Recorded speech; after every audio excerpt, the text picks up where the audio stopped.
Hello,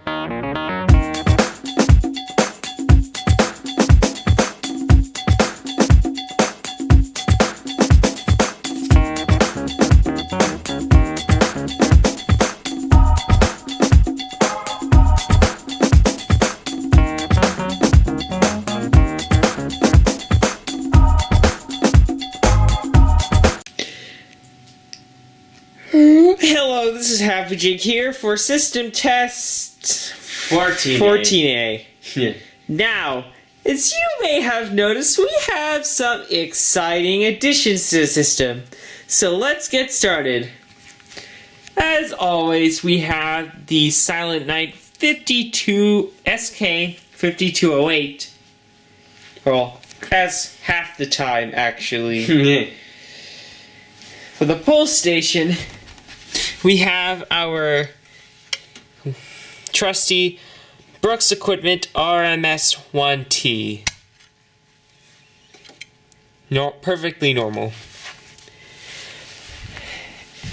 For the alarms, we have a Wheelock white wall mount exceeder. I forget the model number. I think it's HSW. I remembered right before you said it. And we have two Wheelock NS2475Ws. Yeah, they're both 75 Candela. And here we have this eeearz, which you've already seen, and this new one, which as you can clearly see we got for $3 from Restore. Because some of them have fire alarms. Go there for fire alarms. Do it now. But really, they have fire alarms for good prices. The same place where we got these two alarms. And that Wheelock telephone alarm and that Gentex smoke alarm.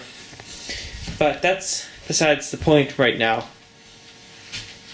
Did I mention there's eeearz's? I think I did.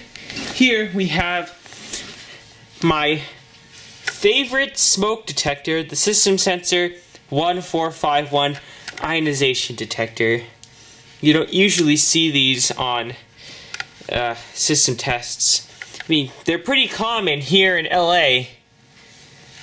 Both the version with the universal base and without, the earlier version. But here's something we know has never been shown in a system test ever before. And you've already seen it. System Sensor D2 duct detector. It's a 2-wire duct detector, and the head in there is just a standard 2151. So yeah, it's all wired up. And it's awesome! But surprisingly, we don't have any way to test it today, so...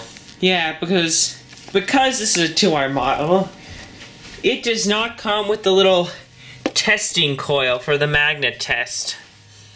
So what you have to do to get it to magnet test is you have to get 24-volt power to the detector, separate from the zone for some reason, and get that magnet accessory and wire it.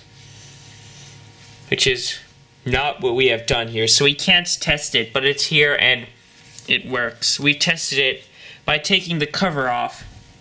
And taking the cover off activates a tamper switch right there.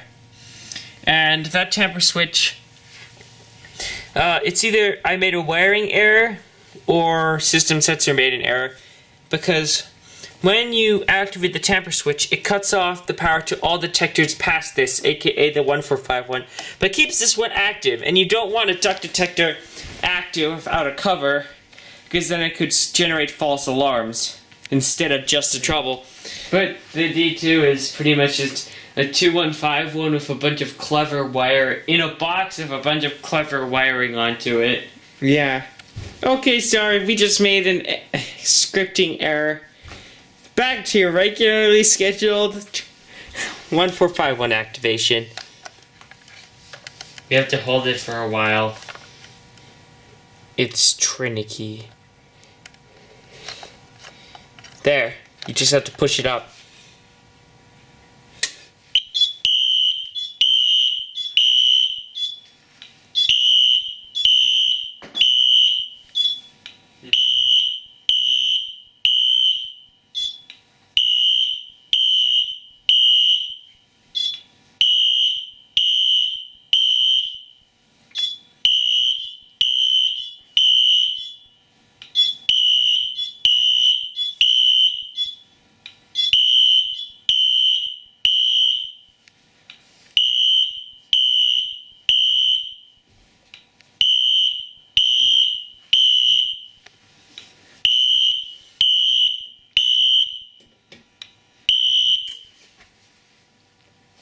and I accidentally straight reset the panel instead of silencing first, but I guess it doesn't really matter since it was a detector and not a pull station. Thank goodness I didn't pull the pull station first. And just so you know, these two alarms, well, they are pretty much identical except the Exceeder has more Condell options because it has a different scope. Crappier. Also, the Exceeder is crappier and has a, frankly, worse design because as you can see the clips on the bottom are broken and it's taped to get to the mounting bracket. The ceiling mount Exceeder does not have that problem, but Nor do the wall mount model does. What? Nor do the LED Exceeders. Yeah, but the regular Exceeder does. So anyways, let's pull the pull station. Me. You can do it.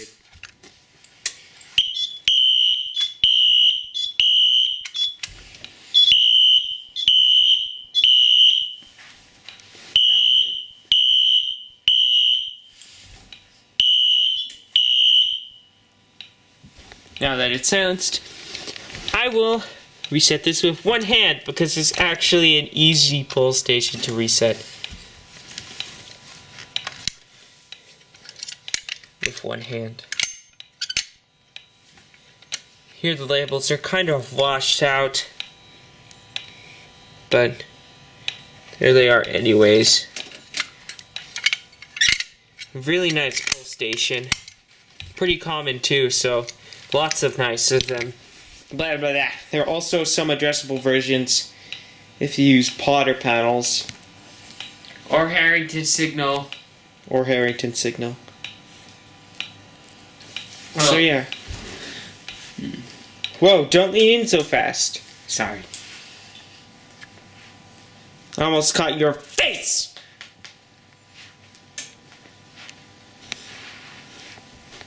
Anyways, that's everything tested, so this has been a Happy Jig production, and goodbye.